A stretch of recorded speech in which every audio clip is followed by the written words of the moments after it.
আমাদের হাউসওয়াইফদের কাছে কিন্তু কন্টেন্ট মানে এই নিজের ঘরের কাজ আর রান্নাবান্না। আজকে সকালবেলা স্নান করে চলে এসেছি রান্নাঘরে। আজকে রান্না হবে নিরামিষ, আর তার জন্যই আমি স্নান টান করে কমপ্লিট করে একবারে চলে এসেছি রান্নাঘরে, কারণ সকালে সেরকম কাজ ছিল না। আর আজকে কি কি রান্না করব সেগুলোই তোমাদের সঙ্গে শেয়ার করছি। আমার রান্নাঘরটা খুব ছোট, তাও যেটুকু পেরেছি নিজের মতো গুছিয়ে রেখেছি। কারণ ওই যে বললাম, ঘর হোক কিংবা রান্নাঘর, কোনোটাই কিন্তু অগোছালো থাকলে ভালো লাগে না।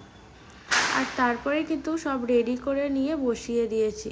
আর এই যে এখানে হচ্ছে করলা ভাজা আর ভাত, আর তারপরে আরও রান্না হবে তরকারি। করলা ভাজাটা কমপ্লিট করে আমি এখানে চচ্চড়ি করতে বসিয়ে দিয়েছি। তেতো কিন্তু আমার খুব একটা ভালো লাগে না, তোমাদের কার কার ভালো লাগে বলো। আমি বিয়ের আগে শাক তেতো কোনোটাই খেতাম না, চচ্চড়ি। কিন্তু এখন কিন্তু যত বয়সটা আস্তে আস্তে বড় হচ্ছে, বয়সটা একটু একটু করে বাড়ছে, তত কিন্তু এইগুলোর প্রতি একটা ভালোবাসা জন্মাচ্ছে। কিন্তু হ্যাঁ, চচ্চড়ি শাক খেলেও আমি কিন্তু তেতো এখনো পর্যন্ত খেতে পারি না। হয়তো আর কিছুদিন পরে খেতে পারবো, কিংবা খেতে হবে। তেতো যে শরীরের পক্ষে কতটা ভালো সেটা তো সবাই জানে।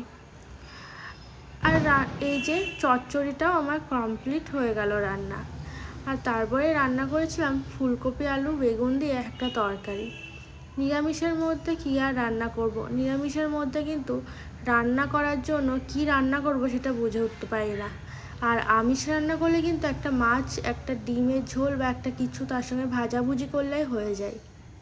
বর সমস্ত সবজিটা কেটে দিয়েই গেছিলো। আমি এই বেগুন আর টমেটোটা না বলেছিলাম যে না, তোমাকে কাটতে হবে না। কারণ বেগুন আগে থেকে যদি কেটে রাখা হয় তাহলে কিন্তু কেমন কালো কালো হয়ে যায়, আর খেতেও অতটা ভালো লাগে না, সেই বীজগুলো মনে হয় যেন বেরিয়ে বেরিয়ে যায়। তাই আমি কেটে নিলাম, আর টমেটোটাও আমি কেটে নিলাম।